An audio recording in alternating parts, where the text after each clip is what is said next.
Voilà, donc on va commencer le troisième cours sur les tableaux. La dernière fois, on s'est arrêté aux algorithmes spécifiques au tableau. On avait commencé les tris. Donc aujourd'hui, on va continuer avec les tris quand même. Il nous reste une méthode. Bon, je vous ai dit qu'il y avait plusieurs méthodes. Vu la contrainte de temps, donc on va ajouter une seule méthode. C'est ce qu'on appelle le tri par insertion. Donc on a vu le tri par permutation, par sélection, et on va voir aujourd'hui le tri par insertion. Gardons toujours presque le même principe. Donc le tri par insertion, son principe c'est de faire des décalages. Faire des décalages des éléments chaque fois que les éléments ne sont pas triés. Donc on commence à partir du deuxième élément du tableau jusqu'à la fin. Donc on va parcourir le tableau du deuxième jusqu'à la fin. Pour chaque élément, lorsqu'on va choisir un élément, donc pour chaque élément, on va décaler à droite tous les éléments se trouvant à gauche qui lui sont supérieurs. Ça veut dire que si on est à un certain endroit, I, je vais décaler les éléments qui sont à gauche, je vais les décaler vers la droite, mais je vais décaler juste les éléments qui lui sont supérieurs. En faisant le décalage, donc il va y avoir automatiquement une case vide, parce qu'on a fait des décalages, et donc l'élément sur lequel pointe notre compteur, il va prendre la place vide, et suivre ce décalage. Alors si on suppose, on va faire une simulation, si on suppose t est égal à 8, 10, 3, 5, 1, 9, donc il n'est pas trié, on va le trier. Donc, la première étape, je me positionne sur le premier élément, et mon compteur, il est sur le deuxième. Donc, à partir du deuxième, on va commencer le traitement. Le traitement, c'est quoi? C'est les éléments qui lui sont à gauche. Chaque élément qui est supérieur, je le décale. Alors, pour le moment, je vois que 8 est inférieur à 10, donc pas de décalage. On n'a pas besoin de décaler parce que l'élément 8 est inférieur à 10. Donc je passe au suivant. La deuxième étape, donc on a déjà deux éléments qui sont triés, issus de la première étape.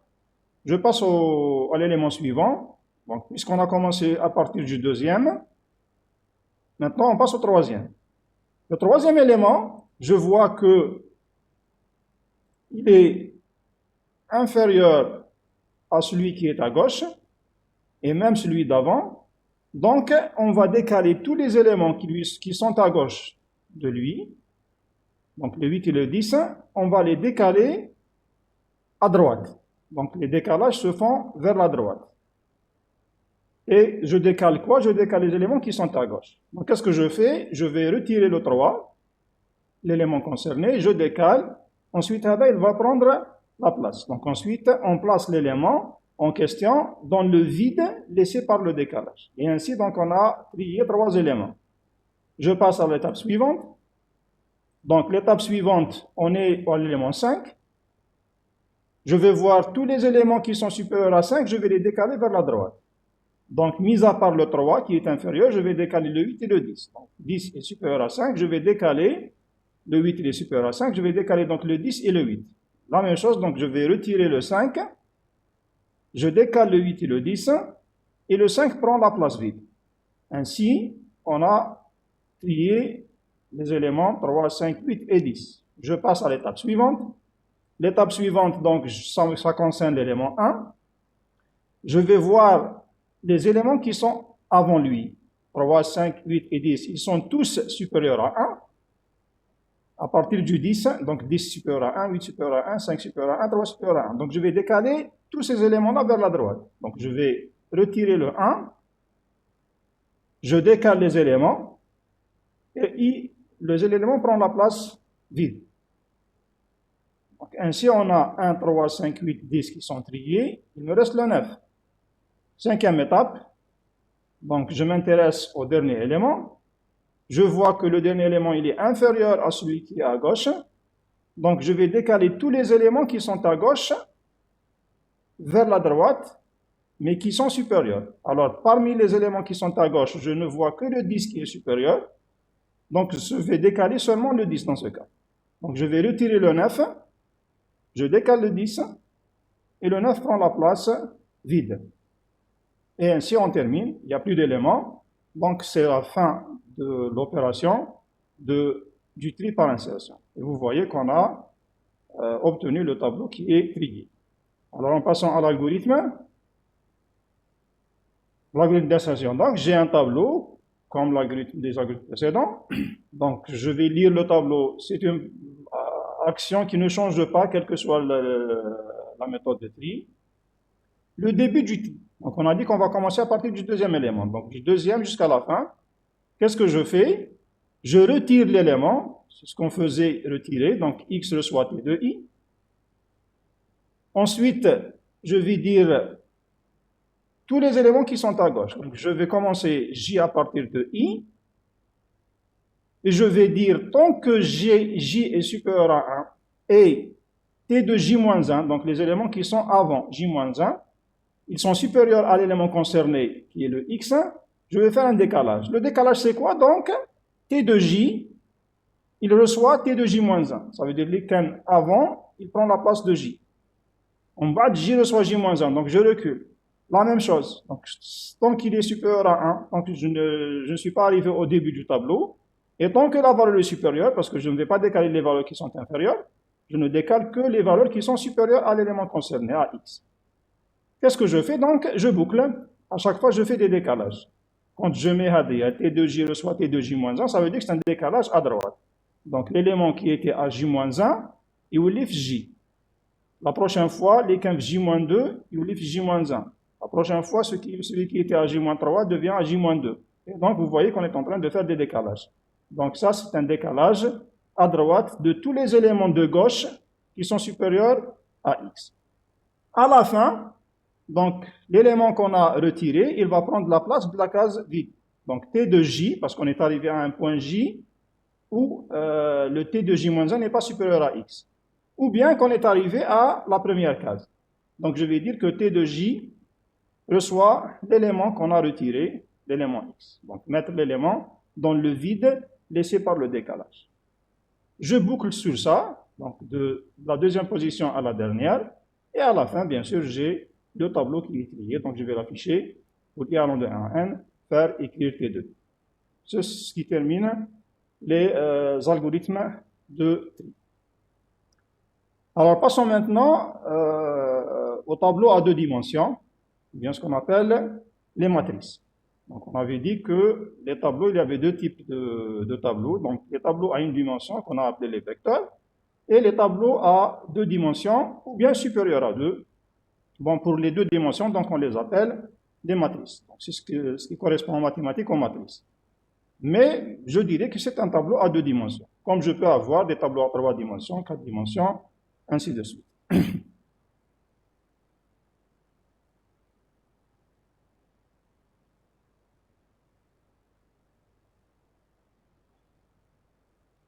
Alors, c'est quoi un tableau à deux dimensions? Un tableau à deux dimensions, c'est ce qu'on appelle matrice. C'est en fait un tableau à une dimension, donc c'est un vecteur, sauf que les éléments sont eux-mêmes des tableaux à une dimension. Ça veut dire, ce qu'on a vu les tableaux à une dimension des vecteurs, les éléments c'était par exemple des entiers. Alors, si je parle de tableau à deux dimensions, ça sera toujours un tableau à une dimension, sauf que les éléments ne sont plus des entiers, mais c'est des tableaux d'entiers. Donc, ce sont des vecteurs d'entiers aussi. Donc, chaque élément du tableau est lui-même un vecteur. C'est la différence. Donc, si on représente le premier élément, le tableau, si je le représente en vertical, ces éléments seront des tableaux de même taille en horizontal. Donc, si je donne un exemple d'un tableau de taille 4, dont les éléments sont des tableaux de taille 5, elle est illustrée comme suit. Donc, je vais avoir 4, voilà le vecteur, en quelque sorte, de 4 éléments, le premier vecteur. Chaque élément du vecteur, c'est lui-même un vecteur de taille 5, donc sur 5 éléments. Ça veut dire que on peut voir le tableau à 2 dimensions comme étant quoi? Bon, par définition, on a dit que c'est un vecteur dont les éléments sont des vecteurs. Mais lorsqu'on voit cette illustration, cette image-là, je peux dire qu'un tableau 2D, c'est quoi? C'est un tableau à 4 lignes. Donc 1, 2, 3, 4, c'est les lignes. Et chaque ligne donc, fera 5 colonnes. Donc on peut voir, c'est un tableau de n lignes fois m colonnes. Comment je déclare le tableau, point de vue informatique? C'est presque la même syntaxe que les vecteurs, bien que les tableaux à une dimension. Donc je donne le nom du tableau, bien l'identificateur du tableau. Je garde toujours le mot-clé tableau, sauf que maintenant, c'est un tableau à 2 dimensions. Alors, lorsque c'était à une dimension, donc on donnait juste la borne inférieure et la borne supérieure. Maintenant, vous avez 2 bornes inférieures et 2 bornes supérieures, celle des lignes et celle des colonnes. Donc, je vais toujours commencer par les lignes, la déclaration. Je vais dire c'est un BI ligne et c'est un BS ligne. Donc, c'est la borne inférieure des lignes et la borne supérieure des lignes, virgule, la borne inférieure des colonnes et la borne supérieure des colonnes. Ou bien la deuxième notation, si je suppose que c'est 1, donc 1 point max L, 1 point max C, ou encore, je peux dire max L, max C, ça veut dire le maximum de lignes, le nombre maximal de lignes, et le nombre maximal des colonnes. Donc ça, on avait vu les vecteurs qu'en général, on commence les tableaux à partir de 1. Mais on a dit que la règle, c'est une borne inférieure. Ça peut être négatif, mais l'essentiel, c'est que la borne supérieure soit supérieure à la borne inférieure. C'était la condition. Donc, je peux déclarer avec 1 point le maximum de lignes, 1 point le maximum de colonnes, ou bien choisir la deuxième notation. C'est un tableau de maximum de lignes et maximum de colonnes. Et je donne toujours le type des éléments. Donc, c'est le type qui peut être les types classiques, les types de base qu'on a vus, donc entier, réel, caractère, booléen, ainsi de suite. Donc, ID tab, donc c'est le nom du tableau, ou bien l'identificateur du tableau. Type élément, c'est le type commun des éléments, comme les vecteurs. Max L et max C sont des constantes donc positives, elles doivent être positives, qui désignent la taille du tableau en nombre de lignes et colonnes. La borne inférieure L et la borne supérieure L, c'est l'intervalle des indices des lignes. Et dans ce cas, le maximum de lignes, comme on l'a vu pour les vecteurs, c'est BS moins BI plus 1. Dans ce cas, c'est BSL, donc des lignes, moins BIL des lignes plus 1. Et BSC, donc c'est l'intervalle des indices des colonnes. Donc le maximum de colonnes, c'est la borne supérieure des colonnes moins la borne inférieure des colonnes, plus 1. Donc il faut faire attention ici que, comme les vecteurs aussi, donc max L, max C, BIL, BSL, BIC, BSC doivent être des constantes de type entier et non pas des variables. C'est exactement ce qu'on a vu avec les vecteurs, sauf que dans ce cas, c'est à 2 dimensions. Cas particulier, comme les vecteurs aussi, ces bornes-là peuvent être des caractères, des constantes de caractère. Si c'est un tableau, je vais dire par exemple, c'est un tableau de A à Z, mais c'est une constante, donc je dois le mettre entre cotes. Exemple de déclaration, je dis par exemple c'est un tableau de 1 à 200, 1 à 150 d'entier. Ça veut dire que c'est une matrice qui a 200 lignes et 150 colonnes maximum. Comme je peux la traduire, l'exprimer par tableau 200,150. Ça peut être négatif, les bornes essentielles, on a dit que la borne supérieure doit être supérieure à la borne inférieure, donc c'est un tableau de moins 1 à 9 et moins 2 à 17, ce qui est équivalent à tableau de 11, 20, donc 11 lignes, 20 colonnes. On a dit que le max ligne, c'est le BIL, BSL moins BIL plus 1, et le max colonne, c'est le BSC moins le BIC plus 1. Je peux avoir des tableaux de caractères, au lieu que ce soit des entiers ou des réels. Comme je peux définir, on a dit que les bornes Hadoma, BI, BS, ainsi de suite, ils peuvent être des constantes de type caractère. Donc, je peux définir un tableau à 2D de A à K, virgule, de N à Z. Ça peut être des entiers, des réels, des caractères. Le type n'est pas relié à l'intervalle. Ça peut être un intervalle caractère, mais le type, c'est des entiers, c'est des réels, c'est des caractères. Donc, c'est possible. De fausses déclarations, comme on l'a vu pour les vecteurs, je ne peux pas mettre des variables, ça doit être des constantes.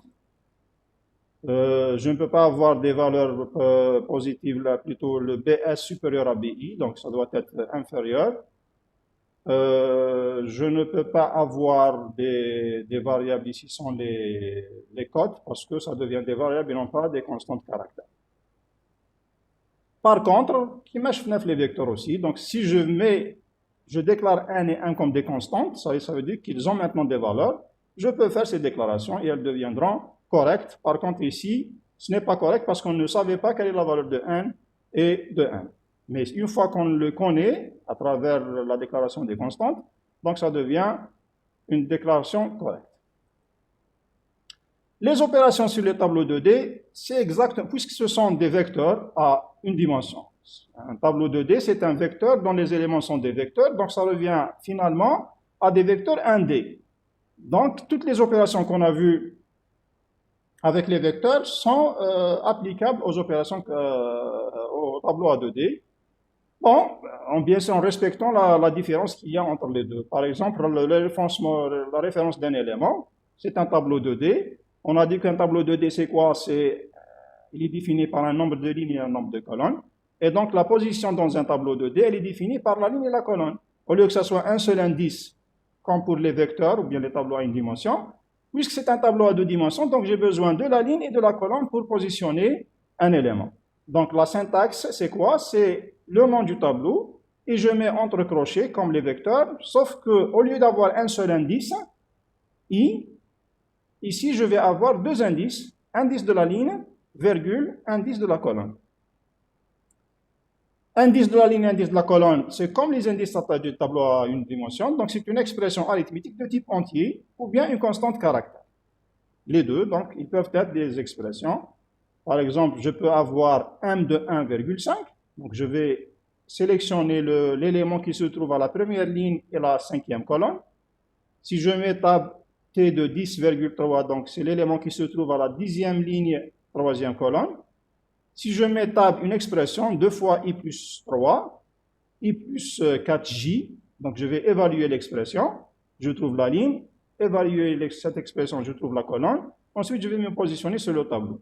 Je peux avoir, si le tableau est défini par des constantes caractères, je peux avoir par exemple L-maj, c'est S entre cotes, ça doit être une constante, et F entre cotes, donc c'est la S-ième colonne et la F-ième plutôt la S-ième ligne et la F-ième colonne. Alors, un élément est référencé, ou bien un élément lorsqu'il est référencé, il se comporte exactement comme une variable indépendante, comme on l'a vu pour les vecteurs ou bien les tableaux à une dimension. Donc, toutes les actions qui peuvent être appliquées à un élément indépendant, l'affectation, la lecture, l'écriture, ainsi de suite, ils peuvent être aussi appliquées à l'élément référencé par l'indice L et l'indice C. C'est exactement comme les vecteurs à une dimension, bien les tableaux à une dimension. Donc, c'est juste, il faut tenir compte que le tableau, il est à 2D, donc chaque fois, on a deux indices. C'est la seule différence entre les tableaux 2D et les tableaux 1D. La lecture et l'écriture, par exemple, donc la lecture ou bien l'écriture des éléments d'un tableau 2D peut se faire ou bien en utilisant des lectures des éléments référencés un par un, comme on l'a vu pour les vecteurs, ou bien utiliser des boucles. Par exemple, si je donne ce tableau-là, qui est un tableau qui contient deux lignes de 1 à 2 et 3 colonnes de 1 à 3, c'est le tableau T. Alors, si je veux lire les éléments de ce tableau-là, je peux le faire en utilisant des lectures élément par élément. Et donc, je vais dire, par exemple, lire 1, 1. Si je lis la valeur 10, donc je vais transmettre le 10 à la case 1, 1. Si je vais passer à la deuxième action, lire 1, 2, donc la première ligne, deuxième colonne, je lis le moins 5, donc ça me donne moins 5. Si je lis T de 1, 3, donc c'est la première ligne, troisième colonne, je vais lire le 3. Ensuite, lire T de 2, 1, donc c'est la deuxième ligne, première colonne, je vais lire le 8, 1. Ensuite, T de 2, 2, donc deuxième ligne, deuxième colonne, je vais lire le 2, je le mets ici. Et enfin, lire le T de 3, donc deuxième ligne, troisième colonne, je vais lire le dernier élément qui est le 7. Comme pour les tableaux à une dimension, je peux le faire, ou bien je peux faire cette opération en utilisant des boucles, parce que qu'est-ce qu'on voit? On est en train de changer le I 1, 2, 3 et le J 1, 2, plutôt le I entre 1 et 2, c'est les limites des lignes, et le J entre 1 et 3. Et puisque ça se fait, vous voyez ici par exemple, c'est le 1, c'est toujours pour la première ligne, c'est le J qui change. La deuxième étape, le I est égal à 2, et c'est le J qui recommence aussi de 1 à 3. Ça veut dire que on va le lire dans une boucle imbriquée, ou bien dans deux boucles imbriquées. Comment ça se fait? Donc je vais avoir le tableau. Ça sera donc une boucle pour les lignes. À l'intérieur, je vais avoir une boucle pour les colonnes. Ça veut dire que je vais fixer la ligne, I égale à 1 par exemple. Ensuite, je vais boucler sur les colonnes.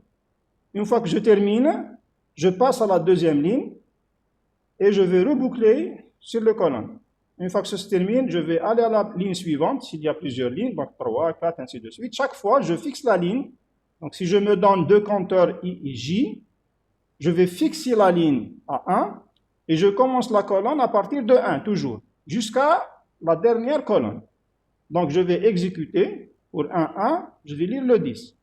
Je vais aller à la deuxième élément, donc J égale à 2, I il est toujours égal à 1. Parce que je suis dans la boucle externe ici, maintenant on est en train d'exécuter la boucle interne. Donc c'est le J qui est en train de se modifier. Le I pour le moment il est fixe à 1. Donc J égale à 2, je vais lire donc 1, 2. 1, 2, donc je vais lire le moins 5. Je passe à la boucle aussi, J toujours inférieur ou égal à 3, donc je vais obtenir la valeur 3 de J. Je vais lire donc le I égale à 1, le J égale à 3. Donc première ligne, troisième colonne, je vais lire l'élément 3. Ça y est, maintenant la boucle c'est terminé. Si j'incrémente encore une fois J égale à 4, le 4 n'est pas inférieur à 3, donc je sors. Si je sors de cette boucle, donc je vais aller au début de la boucle externe. C'est le I qui va s'incrémenter. Donc le I passe à 2. Le J maintenant, il va revenir, donc je vais repasser la boucle interne, J à partir de 1. Donc je donne le 1, donc ça c'est 2, 1, IJ c'est 2, 1, donc je vais lire le troisième élément, plutôt le premier élément de la deuxième ligne. Ensuite je passe J égale à 2, donc c'est 2, 2, donc je vais avoir l'élément T de 2, 2. J'incrémente encore une fois, J égale à 3. Et donc, je vais avoir J plutôt T de 2, 3, et je vais lire le dernier élément. Maintenant, J égale à 4, ce n'est plus inférieur à 3, je sors. J égale à 3, ce n'est plus inférieur à 2, je sors. Et donc, j'ai terminé la lecture du tableau. C'est bon? Alors, une petite remarque ici. La lecture du tableau 2D se fait en général ligne par ligne, comme on l'a vu ici. Donc, on faisait la première ligne et la deuxième ligne. Mais on peut avoir d'autres parcours. Donc, je peux parcourir ligne par ligne comme on l'a fait cette fois. Donc, la boucle, c'est, je commence par les lignes. Ensuite, la boucle interne, c'est les colonnes. Donc, je fixe la ligne, je parcours les colonnes. Je fixe la ligne, je parcours les colonnes. Ça veut dire qu'on est en train de parcourir le tableau ligne par ligne. Que ce soit une lecture ou une écriture ou n'importe quel traitement. Je peux faire, c'est-à-dire là, c'est un parcours en général. Donc, que ce soit une lecture, une écriture, un traitement, par exemple, calcul du maximum, calcul du minimum, ainsi de suite. Tout ça, je peux le faire ou bien en parcourant le tableau dans ce sens, c'est-à-dire ligne par ligne. Donc, je passe 1, 1, 1, 2, 1, 3, 2, 1, 2, 2, 2, 3, 3, 1, 3, 2, 3, 3, ainsi de suite. Alors, c'est ce qu'on appelle un parcours ligne par ligne. Donc, je fixe la ligne et je change la colonne. Je fixe la ligne et je change la colonne. Je peux avoir un deuxième parcours pour n'importe quel traitement, que ce soit lecture, écriture ou autre. C'est ce qu'on appelle une lecture ou là un traitement ou là un parcours colonne par colonne. Colonne par colonne, ça veut dire que je vais commencer d'abord fixer les colonnes. Vous remarquez ici, je fixe les lignes. Maintenant, on va commencer par les colonnes. Ça veut dire que je fixe la colonne, ensuite je fais changer les lignes. Donc il y a le i et le j qui sont permutés, les boucles. L'élément est le même. Donc c'est toujours t de ij. Sauf que j'ai inversé les boucles. Au lieu que je commence par la boucle des lignes, j'ai commencé par la boucle des colonnes. Et donc la boucle interne, au lieu que ce soit la boucle des colonnes, ça devient la boucle des lignes. Et dans ce cas, le parcours va se faire dans ce sens. Donc première colonne, deuxième colonne, troisième colonne. Donc je vais avoir le 1, 1, 2, 1, 1, 2, 2, 2, 1, 3, 2, 3. Je dis bien que ce sont des types de parcours. Donc ici, j'ai mis un exemple de lecture. Ça peut être un exemple d'écriture, comme ça peut être n'importe quel traitement que je peux faire à ce niveau-là. Je prends un exemple de traitement sur les matrices, soit deux matrices A et B à deux dimensions, de même taille. Là, je n'ai pas fixé la taille, je vais dire c'est n ligne et m colonne en général. Mais je dois avoir le maximum. Ça veut dire que si je dis n et m, c'est la taille exacte au moment du traitement, mais je dois définir lors de la déclaration le maximum de lignes et le maximum de colonnes. Alors, supposons qu'on veut faire la somme de deux matrices A et B et mettre le résultat dans une matrice C, et bien sûr, ça doit être de même taille. Parce que vous allez le voir en mathématiques que si je fais la somme de deux matrices, c'est une matrice de même taille. Et je ne peux pas faire une somme de matrices qui n'ont pas la même taille. Donc, pour pouvoir réaliser la somme de matrices, il faut que A et B soient de même taille. Donc, n ligne et m colonne. Et le résultat sera aussi de même taille. Comment ça se fait la somme des matrices? Donc, chaque élément résultat IJ de la troisième matrice C, il est égal à la somme des éléments A de IJ, B de IJ. Vous remarquez que j'ai les mêmes indices, ligne et même indice colonne. Donc, si je pose par exemple A sur cette matrice-là, je lui rajoute la matrice B. Donc, je vais faire la somme élément par élément. 7 plus 3, 2 plus 21, 6 plus moins 6, moins 8 plus 9, 11 plus 9, ainsi de suite. Ce qui donne une matrice C. Donc, 7 plus 3, c'est 10. 2 plus 21, c'est 23. 6 plus moins 6, c'est 0. Et enfin, moins 30, moins 3, c'est moins 33. Si je vais faire une partie de l'algorithme qui réalise la somme, cette somme-là, donc je suis en train de parcourir les deux matrices. Donc le parcours de matrice, il se fait toujours avec des boucles imbriquées. Je peux le faire ligne par ligne ou bien colonne par colonne. J'ai choisi là ligne par ligne, donc j'ai fixé les lignes, ensuite je change les colonnes. Et vous voyez là ce que j'ai dit, ou bien une lecture, une écriture, ou là un traitement. Dans ce cas, par exemple, je fais un traitement. Le traitement, c'est quoi? C'est la matrice résultat, C de IJ, reçoit A de IJ, n'importe quel élément à la position I colonne, la ligne I la colonne J, plus l'élément de la même position, ligne I colonne J, je le mets dans la même position dans la matrice 3, C, ligne colonne.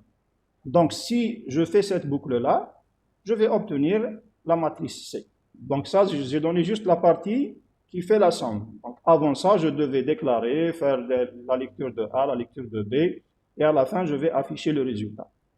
Bon, je ne me suis pas intéressé aux déclarations, je donne ici juste un exemple d'une opération de somme qui se fait avec deux boucles imbriquées.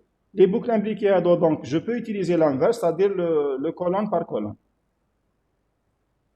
Un autre exemple, je donne par exemple une matrice A de taille n fois m, et vous voyez là que je donne le maximum. Le n doit être inférieur à 100 et le m doit être inférieur à 200. On demande un algorithme qui calcule le maximum de cette matrice. Donc, vous avez un tableau 2D de taille maximale 100 fois 200. Je veux calculer le maximum. Le maximum, c'est quoi? Donc, je vais parcourir toute la matrice, comme on l'a fait pour les vecteurs. Pour un vecteur, je vais parcourir le vecteur pour trouver le maximum. Ici, je vais parcourir toute la matrice, donc toutes les lignes de la matrice. Bon, je donne ici un algorithme complet, MaxTab 2D. Donc, je déclare Alors, vous voyez la déclaration maintenant, je vais prendre en compte les maximums qu'on m'a donné l'énoncé. On m'a dit qu'il y a au maximum 100 lignes et 200 colonnes, donc je dis là que c'est un tableau de 1 à 100 et de 1 à 200. La première, c'est toujours les lignes, et la deuxième, c'est toujours les colonnes. Bien sûr, j'aurais pu mettre tableau 100,200, la deuxième notation. J'ai besoin de quoi? Donc, j'ai besoin de la taille exacte au moment de l'exécution, donc le n et le 1. J'ai besoin des compteurs IJ que je vais utiliser dans les deux boucles imbriquées, et j'ai besoin d'un maximum pour calculer le maximum. Donc, comme on l'a fait pour les vecteurs à une dimension, je demande la taille, au lieu que je demande le n seulement, je vais demander le n et le 1. Je vais lire la taille exacte au moment de l'exécution, donc lire 1 jusqu'à n doit être positif et inférieur ou égal à 100. Et je vais lire le m qui doit être supérieur à 0 et inférieur ou égal à 200. La même chose aussi, j'aurais pu mettre lire n jusqu'à les deux conditions regroupées, mais on a dit que c'est une mauvaise habitude parce que si le n est correct et le m est incorrect, je suis obligé de refaire la saisie pour les deux. Donc je préfère lire chaque dimension à part. Si la dimension n elle est correcte, ça y est, je passe à la dimension m. Donc ça, ces deux actions-là, ces deux boucles répétées, ce sont des boucles de contrôle de la dimension parce qu'on a dit que je ne peux pas accéder à un élément hors limite. Donc si par exemple je donne T de I égale à 300, impossible. C'est pour ça que je dois respecter les dimensions n et 1 pour ne pas avoir justement un I ou bien un J qui dépasse ces éléments-là. La boucle de lecture, on l'a vu, donc c'est deux boucles imbriquées. Bon, là, je l'écris sur la même ligne parce que j'ai pas assez d'espace pour voir tout l'algorithme sur la même page. Mais c'est correct, c'est-à-dire pour faire, voilà le son fait, et à l'intérieur, j'ai une autre boucle pour I allant de 1 à m, faire lire A de IJ. Dans ce cas, donc j'ai lu la matrice en utilisant le parcours ligne par ligne. Donc j'ai commencé par le I, ensuite le J, donc c'est un parcours ligne par ligne. Et généralement, la lecture se fait avec cette méthode-là. C'est rare qu'on lit la matrice en faisant un parcours colonne par colonne, sauf si on vous le dit. Mais généralement, habituellement, la lecture d'une matrice se fait ligne par ligne. Ensuite, qu'est-ce que je fais? On a dit que pour le calcul du maximum ou du minimum, on initialise toujours le maximum à un élément qui existe. Dans ce cas, une fois que j'ai lu les éléments de la matrice, je peux initialiser max reçoit A de 1, 1, le premier élément.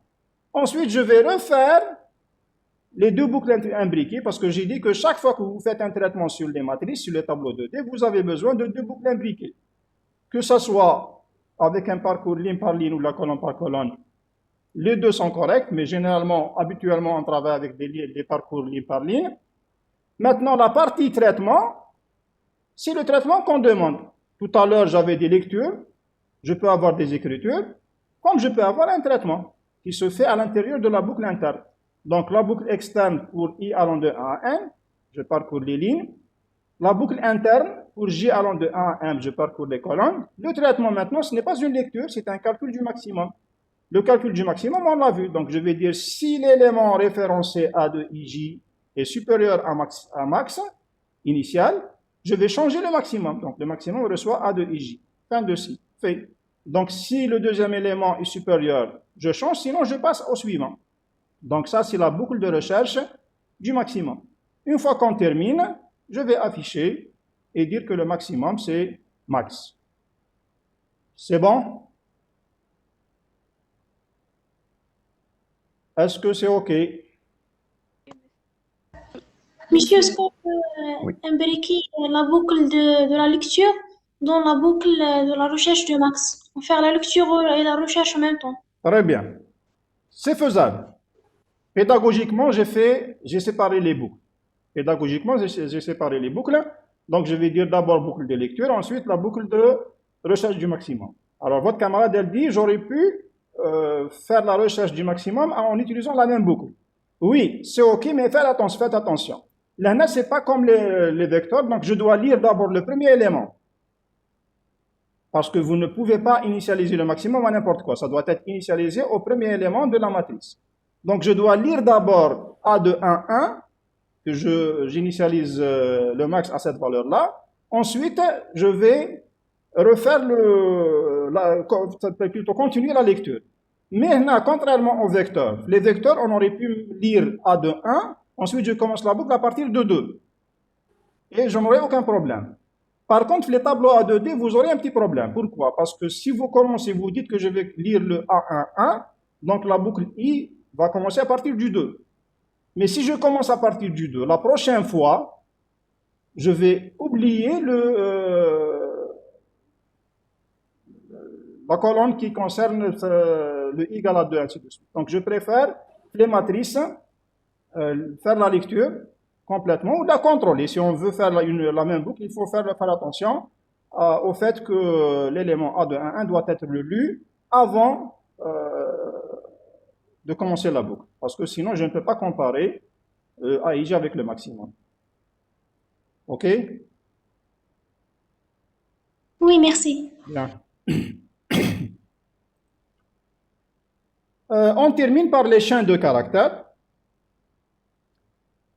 Les chaînes de caractères, donc c'est un cas particulier. Donc on dit que les chaînes de caractères, ce sont des structures de données qui regroupent des caractères spécifiques. Donc on a fait les tableaux en général. Les vecteurs en général, ce sont des structures de données qui regroupent des éléments du même type. Que ce soit des entiers, des réels, des caractères, des booléens ou bien d'autres choses qu'on va voir les cours prochains. L'essentiel, c'est que les éléments doivent être du même type, ce qu'on avait appelé type élément. Alors lorsqu'on vous parle de chaîne de caractères, c'est exactement comme un tableau, sauf qu'il regroupe des trucs spécifiques. Ce sont des caractères. Je ne vais pas regrouper autre chose. Et c'est pour ça qu'on parle de chaîne de caractères. Donc, une chaîne de caractères, comment ça se déclare? Je peux donner le mot-clé chaîne tout court. Donc, je vais dire que c'est ID chaîne, donc le nom de la chaîne. Et je donne le nom de le mot-clé chaîne. Ou bien, je peux spécifier le nombre de caractères regroupés. Et je vais dire que le nom de la chaîne, c'est une chaîne de taille max. Ici, c'est comme les tableaux, donc comme les vecteurs à une dimension. Ça veut dire que je vais donner le mot-clé chaîne au lieu de tableau pour dire que c'est un tableau, oui, mais c'est quelque chose de spécifique. On va voir les différences qu'il y a entre les chaînes et les tableaux à une dimension. Donc, la déclaration, pratiquement, elle se fait presque de la même manière. Sauf que je ne donne pas de dimension. Par contre, je peux donner des dimensions. Donc, ce qui veut dire que la dimension, elle est facultative. Je peux la spécifier, je peux dire, voilà, c'est une chaîne qui a 10 caractères, 20 caractères, comme je peux dire que c'est une chaîne standard. Et on va voir qu'est-ce que ça veut dire ça. Alors, le max, c'est un entier positif, comme les vecteurs à une dimension, qui désigne la taille de la chaîne.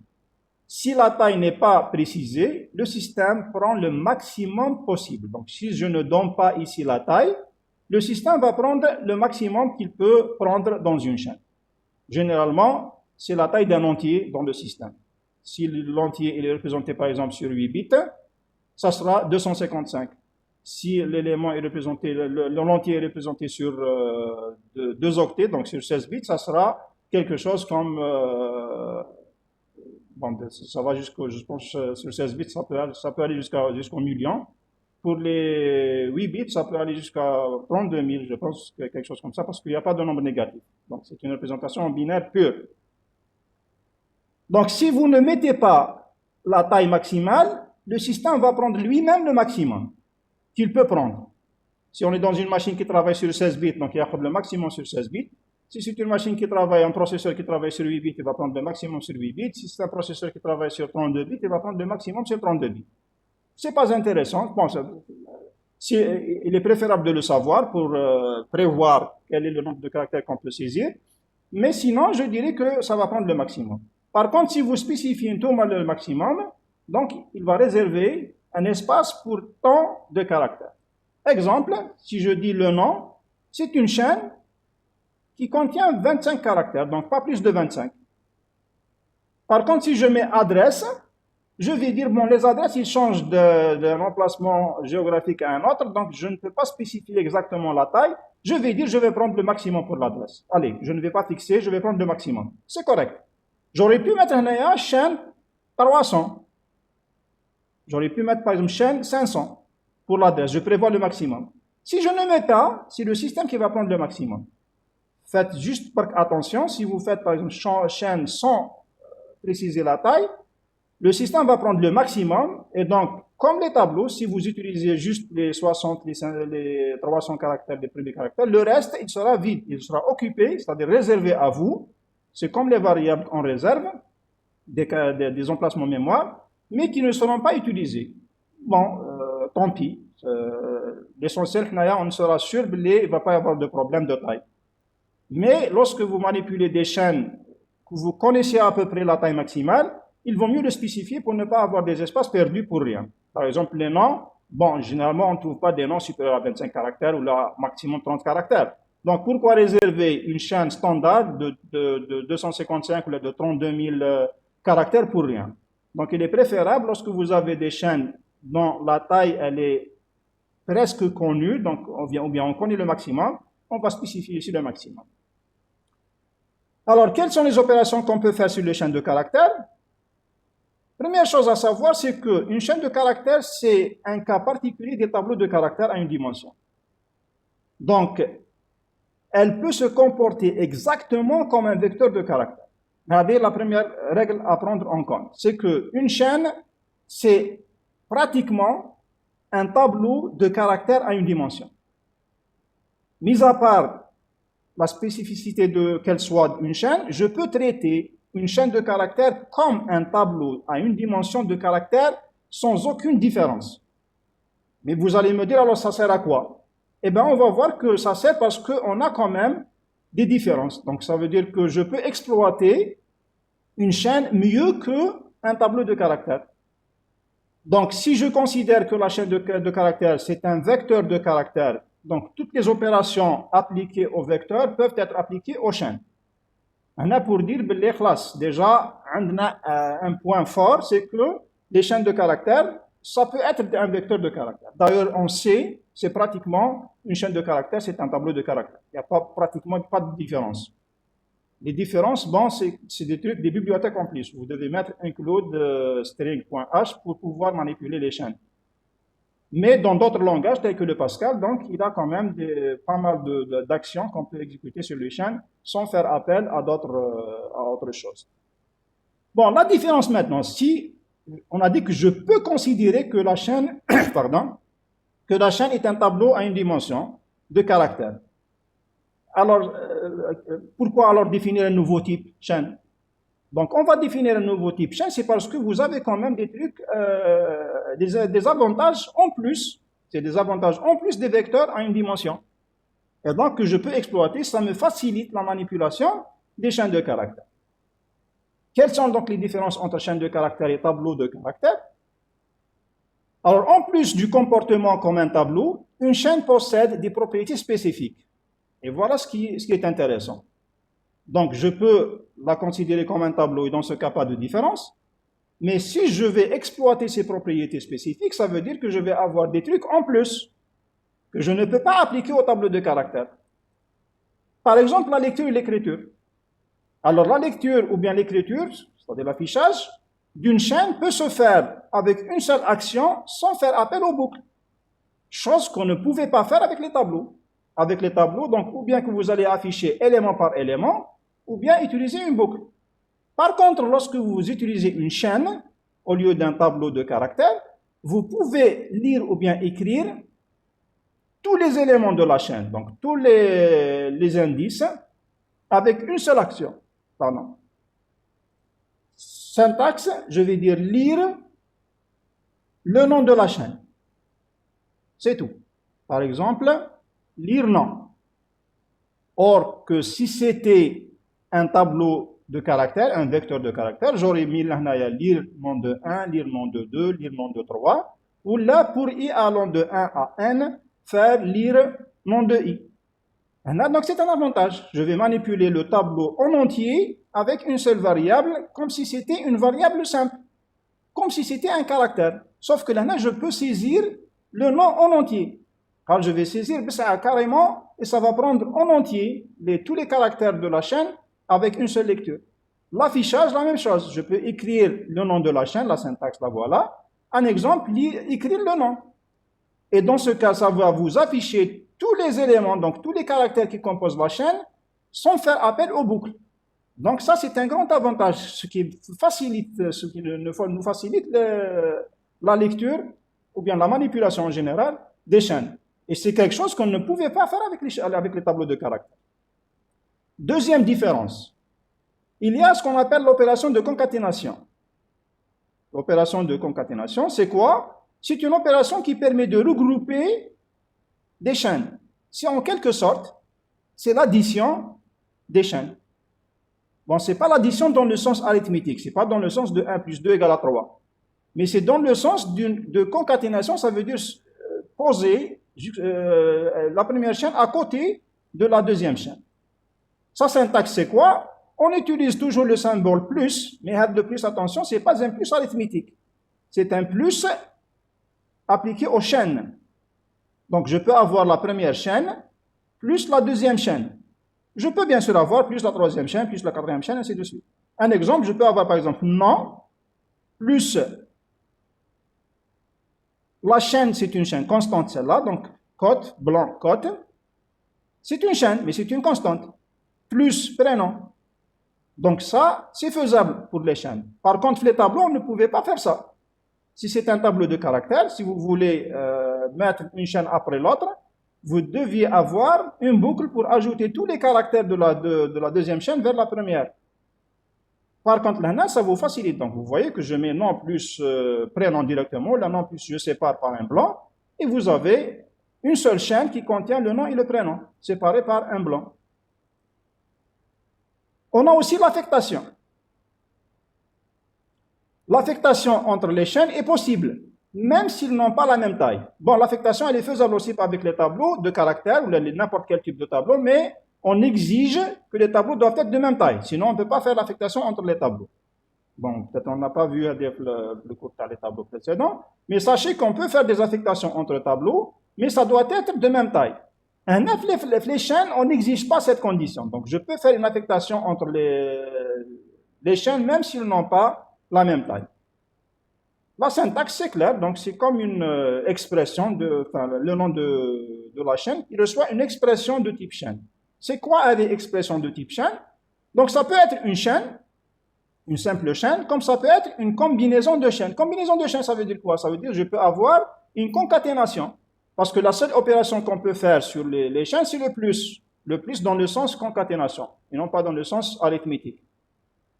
Par exemple, je peux dire ville reçoit Alger. Et vous remarquez ici que je mets les chaînes de caractères entre cotes. Vous pouvez utiliser aussi les deux cotes. J'accepte. Ça veut dire que le C, par exemple, les chaînes sont mises entre deux cotes et non pas une seule cote. Si je prends d'autres langages tels que le Pascal, donc les chaînes sont mises aussi entre cotes, comme les caractères. Le C, par contre, les caractères, il les met entre cote, une seule cote, et les chaînes, il les met entre double cote, pour faire la différence entre chaîne et caractère. D'autres langages ne font pas cette différence. Donc, pour lui, un caractère, c'est une chaîne de caractères à un seul élément. C'est tout. Donc, je peux faire, par exemple, ville reçoit Alger. Pays reçoit Algérie. Donc, si je fais adresse reçoit ville plus virgule blanc plus pays, le résultat de cette affectation sera une concaténation. Donc, je vais mettre Alger, à côté, je mets la virgule blanc, à côté, je vais mettre Alger. Donc, ça devient une seule chaîne qui contient les deux chaînes de départ. Donc, l'affectation, elle va changer le contenu de la variable chaîne par l'expression. Donc, vous voyez ici, ce n'est pas une chaîne, c'est une expression de chaîne. C'est la première chaîne concaténée à la deuxième chaîne constante, concaténée à la troisième chaîne. C'est bon. Alors, si la taille de la chaîne est inférieure à la taille de l'expression, parce qu'on a dit, les tailles peuvent être différentes. Ce n'est pas obligatoire qu'ils aient la même taille. Si c'est supérieur, il n'y a pas de problème. Si par exemple la taille de ville, elle est supérieure, plutôt la taille de adresse, elle est supérieure à la taille de Alger, à la taille de Algérie, donc il va recevoir les éléments sans problème. Maintenant, si sa taille elle est inférieure à la taille de l'expression, qu'est-ce qui va se passer? On va prendre juste les premiers caractères de l'expression. C'est ce qu'on appelle la troncature. Je vais tronquer, ça veut dire que je vais arrêter la chaîne à la taille de IDCH. Exemple. Si on déclare le nom, c'est une chaîne de 4. Je déclare le nom, c'est une chaîne de 4, ça veut dire que j'ai limité la taille. je vais dire pas plus de 4 caractères. Alors, si j'utilise cette affectation, le nom reçoit Zindin, vous voyez que la taille de cette chaîne, elle est de 1, 2, 3, 4, 5, 6, 7, 8 et 9 caractères. Donc, je vais affecter une chaîne de 9 caractères à une chaîne de 4. Ils n'ont pas la même taille. Qu'est-ce qui va se passer? On va tronquer. On va utiliser une opération de troncature. On va prendre juste les premiers caractères de la deuxième chaîne, de l'expression chaîne. Et donc, le résultat de cette affectation, on ne va pas dire que c'est faux, mais le résultat va prendre, le nom va prendre les 4 premiers caractères de Zindin, donc il va prendre Zin, surtout. On va prendre les 4 premiers caractères. Et c'est faisable. Ça veut dire, si vous êtes en programmation, si vous faites cette affectation-là, si je mets nom reçoit ça, donc c'est OK, il va prendre les 4 premiers caractères. Bon, on sait, vous allez voir qu'il y a plein de trucs qui ne sont pas faisables. Donc, la manipulation des chaînes de C, elle est très, je ne dirais pas difficile, mais elle a trop d'inconvénients. Par contre, si vous prenez dans un autre langage, ils ont ces facilités-là qu'on cite en algorithmique. Donc, pour le moment, maintenant, on travaille en algorithmique, donc tout ce que je cite ici est faisable. Par contre, lorsque vous passez en C, vous allez voir, vous aurez besoin d'autres trucs pour pouvoir manipuler ce type de manipulation. Bref, quatrième différence entre ma chaîne et tableau à une dimension de caractère, c'est les opérateurs de relation. Chose qui n'est pas faisable, les tableaux de caractère. Je peux comparer deux chaînes en utilisant les opérateurs de relation égal, différent, inférieur, supérieur, inférieur, égal, ainsi de suite. Donc, tous ces opérateurs, ils sont applicables aux chaînes. Comment je peux les appliquer? On va prendre l'ordre de la table du code ASCII.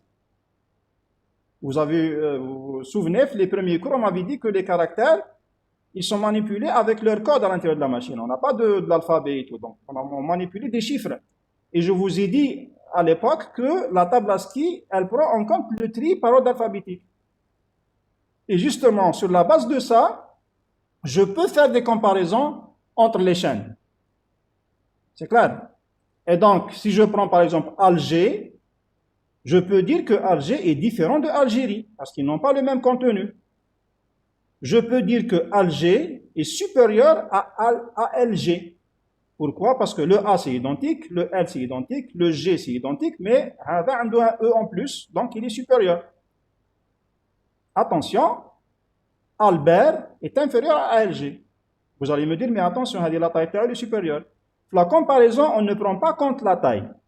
Je vais comparer caractère par caractère. Le A, c'est le A. Donc, à ce niveau-là, ils sont identiques, c'est égal. Le L, c'est le L, c'est identique. Le B, c'est différent de G. Quel est le caractère qui vient en premier? Le B vient avant le G alphabétique. Donc, sans voir ce qui vient après, je vais dire, puisque le B est inférieur à G, donc automatiquement, Albert est inférieur à LG. Donc ça, il faut faire attention. La taille n'est pas prise en compte les opérations de supérieur, inférieur ou quelque chose comme ça. Donc c'est l'ordre des caractères qui est pris en compte pour la comparaison. Enfin, je pense que c'est la dernière différence, c'est que ça concerne la taille. Alors, les tableaux de caractères, la taille, elle est donnée au moment de la saisie. On fait généralement donner la taille, dire N. Ici, les chaînes, vous n'avez pas besoin de spécifier la taille avant la lecture. Ce qu'on vous donne, comme caractéristique des chaînes, on vous donne un certain opérateur spécifique. On va appeler une fonction. On va appeler après une fonction. Donc, pour le moment, je vais dire que c'est un opérateur qui s'applique aux chaînes. Donc, le mot-clé ou l'opérateur a c'est taille. Puis maintenant, div et mode pour les entiers. On a taille pour les chaînes. Parfois, vous trouvez des syntaxes qui utilisent longueur. Bon, les deux sont corrects. D'habitude, j'utilise la taille, mais je peux utiliser longueur. Donc, c'est un opérateur qui s'applique aux chaînes. Qu'est-ce qu'il donne, cet opérateur-là? Il vous donne la taille exacte de la chaîne. Donc, si je déclare, bon, la syntaxe c'est taille de la chaîne, je donne le nom de la chaîne ici, ou là, si j'utilise longueur, donc c'est longueur du nom de la chaîne. Un exemple, si je suppose, non, c'est une chaîne de 25, ça veut dire que je vais déclarer un tableau de caractères de taille maximale 25. Mais ce n'est pas un tableau de caractères, c'est une chaîne. Donc, je peux appliquer tout ce que j'ai cité là comme différence par rapport au tableau de caractères. Alors, si à un certain moment, je vais avoir une initialisation, par exemple, B égale B5. Dans ce cas, la taille maximale, c'est 25. Mais au moment de l'exécution, je vais dire que la taille de nom, c'est le nombre de caractères en ce moment-là. Au moment de l'exécution, donc je vais compter 1, 2, 3, 4, 5 et 6. Donc je ne vais pas dire que la taille c'est 25. 25 c'est la taille théorique. C'est la taille qu'on a réservée. Mais lorsque j'ai commencé le traitement, si j'affecte BSA un nom et je demande la taille en utilisant l'opérateur taille, il va me dire que la taille de ce nom-là, c'est 6. Si je sépare avec des blancs, je mets B, espace, E, espace, S, espace, S, espace, A, espace, A, espace, et je demande la taille, il va me donner 11, attention. Si je donne encore 2 espaces au début, ensuite je donne le nom sans espace, on va 2 espaces à la fin, je demande le nom, il va me dire 10. Donc il faut faire attention, l'espace, ou bien ce qu'on appelle le blanc, il est considéré comme un caractère, quelle que soit sa position dans la chaîne, qu'elle soit au milieu, au début, ou bien à la fin. Donc, le caractère est compté comme étant un caractère. Je ne vais pas dire que puisque c'est un blanc, je ne vais pas le compter. Non, il va être compté dans la taille des caractères. C'est bon, c'est tout ce qu'il y a comme différence. Je peux prendre un exemple de traitement sur les chaînes. Par exemple, on vous demande d'écrire un algorithme qui permet d'inverser une chaîne de caractères. Ça veut dire que vous avez une chaîne et je veux l'inverser. Alors, une première solution évidente, c'est que je vais dire, pour inverser la chaîne, je vais utiliser une chaîne intermédiaire que j'appelle CHI. Dans la chaîne initiale, CH. Je vais utiliser une chaîne CHI et je vais la remplir avec les caractères de CH, mais dans l'ordre inverse. Je vais commencer de la fin au début. Et à la fin, je vais affecter la chaîne CH et ACH. Je simule. Supposons que la chaîne de départ, c'était USTHB. Donc, qu'est-ce que je vais dire? Je vais utiliser une chaîne intermédiaire que j'appelle CHI. Elle est vide au départ. Ensuite, je vais inverser en transférant les éléments de CH vers CHI en commençant par la fin. Donc, j'ai besoin de 2 compteurs. Je calcule d'abord la taille. Et vous voyez ici que lorsqu'on va lire la chaîne CH, je ne demande pas sa taille. Je vais saisir directement. Et je peux calculer sa taille après la saisie. Donc, je peux utiliser l'opérateur taille. Je dis J égale taille de CH. Donc, il va me donner 5. Et donc, je me place sur la 5e position qui est la fin. Ensuite, je calcule le I, je lui affecte le début, qui est égal à 1. Donc, je me place sur la chaîne CHI au niveau I. Ensuite, maintenant, je commence le transfert. Donc, je vais dire CHI de I reçoit CH de J. Donc, je transfère le B. En bas, j'avance le I et je recule le J. On dit le transfert. J'avance le I, je recule le J. On dit le transfert. Et ainsi de suite, jusqu'à ce que j'arrive au premier élément. C'est bon. À la fin, je vais affecter CHI à CH, et donc CH change d'état.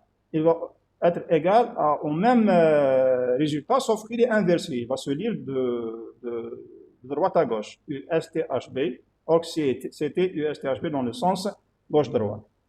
Alors, si on veut écrire l'algorithme de cette opération-là, ça va être, donc je déclare 2 chaînes, la chaîne initiale تاعنا, ou l'autre c'est la chaîne intermédiaire que j'ai utilisée, et j'ai besoin de 2 compteurs, c'est tout.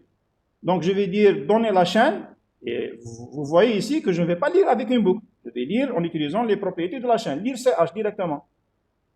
Maintenant, je vais initialiser le J, et vous voyez ici que je ne demande pas la taille de la chaîne. Attention, parce que l'erreur que fait généralement les étudiants, à chaque fois qu'ils disent une chaîne, ils se souviennent du tableau, donnez-moi la taille. Non, je n'ai pas besoin de la taille. La taille, je peux la calculer. Donc, juste après, je calcule la taille. et je dis que J va se placer à la fin, donc c'est la taille de CH. Je place le I à 1, donc initialiser J à la taille et de CH et I à la 1. Maintenant, je commence la boucle d'inversion. La boucle d'inversion, comme vous l'avez vu pour la simulation, qu'est-ce que je fais? Tant que J est positif, donc tant que je le début du tableau, qu'est-ce que je fais? CHI de I reçoit CHI de CH de J. En bas, le J recule et le I avance. Lorsque je termine, lorsque la boucle se termine, donc je vais affecter CH et ACH. J'affiche la chaîne inversée. C'est une méthode. C'est une méthode, mais elle n'est pas optimale. Donc, je propose une deuxième méthode qui est meilleure, elle est plus optimale. Qu'est-ce que je fais dans ce cas? Je vais me dire, je ne vais pas utiliser une chaîne intermédiaire. Par contre, je vais changer les extrémités, permuter les extrémités. Bien le dernier, le deuxième et l'avant-dernier, jusqu'à ce que j'arrive au milieu. Lorsque j'arrive au milieu, j'arrête. C'est pas la peine de continuer parce que sinon, je vais avoir la même chaîne. Donc, qu'est-ce que je fais dans ce cas pour la simulation? Je fixe le J à la fin, comme tout à l'heure. Je fixe le I au début, comme tout à l'heure. Mais par contre, là, je vais boucler jusqu'à ce que j'atteigne le milieu seulement. La boucle de traitement, c'est quoi? Je permute le I × J, en utilisant bien sûr une variable intermédiaire. La même chose, donc j'avance et je recule le I, le J. Je permute S × H. On a le milieu, j'arrête. C'est pas la peine de continuer. Donc, vous voyez que j'ai optimisé point de vue nombre d'itérations. Donc, j'ai utilisé la moitié d'itérations. Au lieu de début à la fin, je vais avoir de la fin jusqu'au milieu seulement.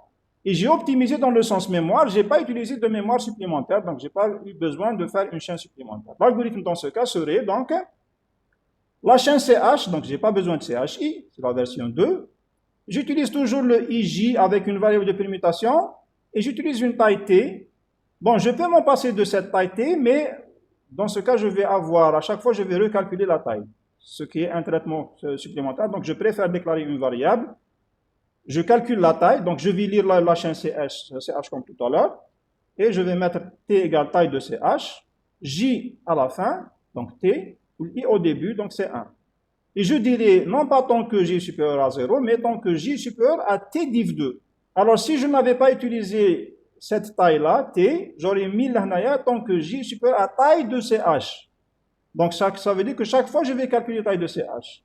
Donc, pour ne pas appeler l'opérateur taille de CH à chaque fois, je vais utiliser une variable T. Je fais la permutation, on a vu, donc c'est une variable intermédiaire, reçoit CH de I, CH de I reçoit CH de J, CH de J reçoit X. Ensuite, la même chose, donc j'avance le I et je recule le J, et à la fin j'affiche. Donc vous voyez que c'est c'est plus optimal que la première méthode.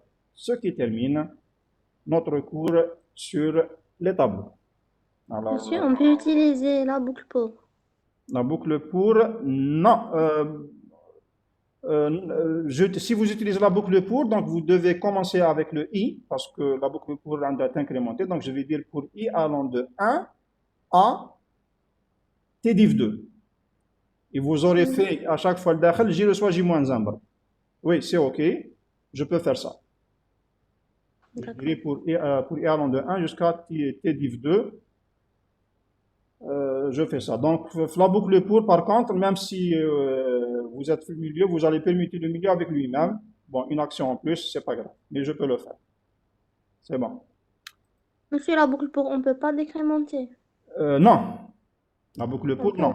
Oui, dans d'autres langages, vous pouvez. Il y a des langages qui le permettent. C'est par exemple, vous pouvez décrémenter la boucle pour. Je ne sais pas ce que vous l'avez fait FTP. Vous pouvez décrémenter la boucle pour. Donc, vous allez faire for i égale 1, point virgule, i inférieur à donnée n, point virgule i moins moins. Donc c'est faisable. Mais l'algorithmique, non, je n'accepte pas ça. Donc j'utilise ou bien je commence par le i avec le pour, ou là utiliser le temps carrément. D'accord. Merci, monsieur. De rien. Autre question, il est 9h. Vous avez un autre cours, je pense? Vous avez un cours après? Oui, monsieur. Donc je dois m'arrêter. Donc on se voit l'après-midi pour le TD. C'est bon? S'il y a des questions rapides, sinon j'arrête.